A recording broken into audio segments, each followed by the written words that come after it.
Good evening, Manish here. Welcome to Tax 10. We will see here 10 tax and financial information of the day back to back. So let's start. Due date for filing DVAT return for the quarter ending March 31st, quarter ending December 31st, 2021, extended till Feb 28. Delhi government ने because of the technical glitches उन्होंने already जो DVAT file करने का date है वो 2 Feb तक extend किया था, बट जो टैक्स पेयर्स थे उनको अगेन ये रिटर्न फाइल करने में प्रॉब्लम हो रहे थे, इशू हो रहे थे। गवर्नमेंट के पास ये रिप्रेजेंटेशन गए थे कि ड्यू डेट और एक्सटेंड करें, तो इसके लिए दिल्ली गवर्नमेंट ने जो DVAT रिटर्न फाइल करना है उसका डेट 28 Feb 2022 तक एक्सटेंड कर दिया है। ये सारे भी रिटर्न जो DVAT के फाइल किए जाते हैं, DVAT 16, 17, 48 along with their annexes, वो सबके रिटर्न अभी 28 Feb तक एक्सटेंड हो गए। ITAT Surat, the ITAT in case of Raj enterprises के केस में ITAT ने डिसीजन दिया है, additionally made solely based on the retracted statement not legally sustainable।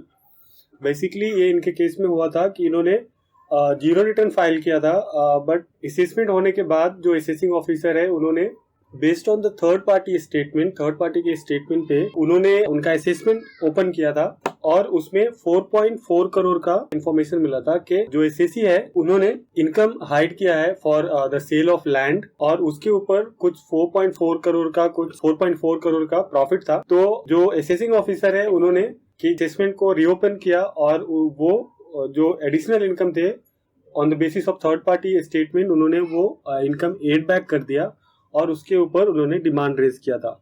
तो जो पेटिशनर है उन्होंने ITAT में अपील फाइल किया, तो ITAT का डिसीजन आया है कि थर्ड पार्टी के स्टेटमेंट पे वो जस्ट इनकम है उसको इनकम अनडिस्क्लोज कंसीडर नहीं कर सकते और उसके बेसिस पे डिमांड इशू नहीं कर सकते। Department of trade and taxes Delhi issued indicative guidelines with respect to issuance of SCN। अभी रिसेंट टाइम में बहुत सारे ऐसे कोर्ट्स और ट्रिब्यूनल के जजमेंट आते हैं जिसमें टैक्स डिपार्टमेंट की तरफ से जो सोकॉज नोटिसेस इशू किए जाते हैं वो प्रॉपर नहीं होते हैं। तो इसके लिए जो department of trade and taxes है दिल्ली, उन्होंने गाइडलाइंस इशू किया है for the tax officers for the department के ये जो सोकॉज नोटिस इशू करना है वो सोकॉज नोटिस इशू करने के पहले एक ड्यू डिलिजेंस करना चाहिए, प्रॉपर डिलिजेंस करना इंपॉर्टेंट है, उसके बाद ही कोई सोकॉज नोटिस इशू करे। तो ये प्रॉपर गाइडलाइंस इशू किए गए हैं फॉर द प्रॉपर ऑफिसर्स जो सोकॉज नोटिसेस इशू करते हैं। CESTAT new Delhi in case of messrs Subhash light house के केस में CESTAT ने डिसीजन दिया है कि service tax not leviable on supply of genset for short period as it is amount to deemed sales. Basically इनके case में company का client के साथ ऐसा एग्रीमेंट होता था कि इन पीरियड ऑफ नीड वो जेनसेट प्रोवाइड करेंगे टू द क्लाइंट, और as per the agreement client के पास राइट होता था कि वो जेनसेट है वो यूज करेंगे, और जो कंपनी है वो बिकॉज ऑफ दैट एग्रीमेंट वो जेनसेट किसी दूसरे पर्सन को हायर बेसिस पे नहीं दे सकते थे। तो ये केसेस पे सर्विस टैक्स डिपार्टमेंट है उन्होंने इनका फ्रॉम फिनेंशियल ईयर 11-12 टू 15-16 तक ऐसे जितने भी इनकम आए थे, जितने भी रेवेन्यू जनरेट हुए थे ये ट्रांजेक्शन से, उसके ऊपर सर्विस टैक्स लगा के डिमांड रेज किया था।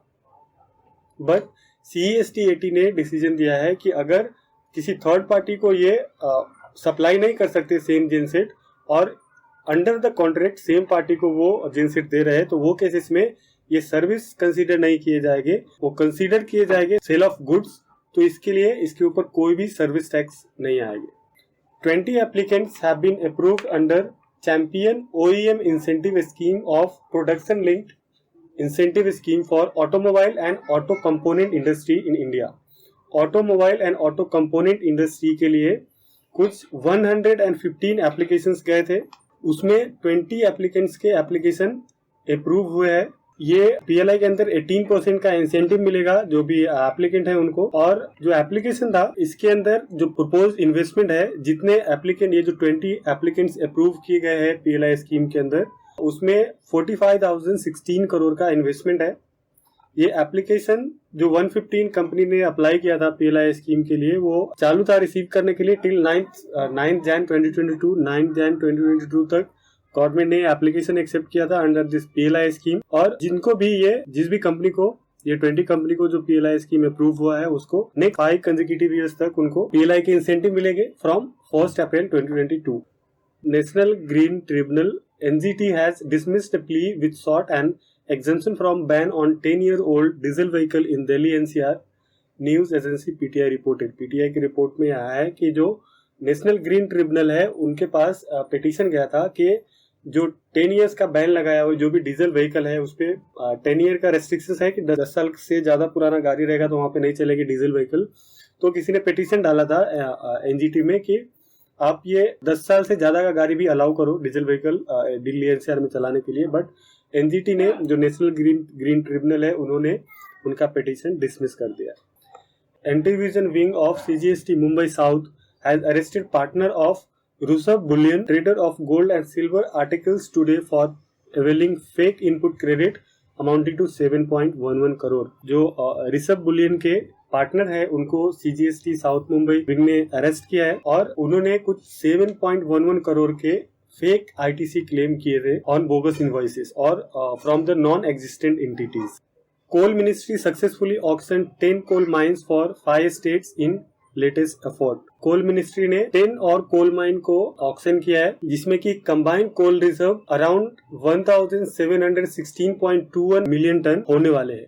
अभी तक टोटल 42 माइंस ऑक्शन किए जा चुके हैं under commercial coal mine auctioning. Commercial coal mine auctioning start किया गया था ऑन 12 अक्टूबर 2021 और इसके थ्रू ये सारे के सारे ऑक्शंस किए जा रहे हैं जिसमें 42 ऑलरेडी ऑक्शन किए जा चुके हैं और अभी 10 कोल माइन और ऑक्शन किए गए हैं इन 5 स्टेट्स।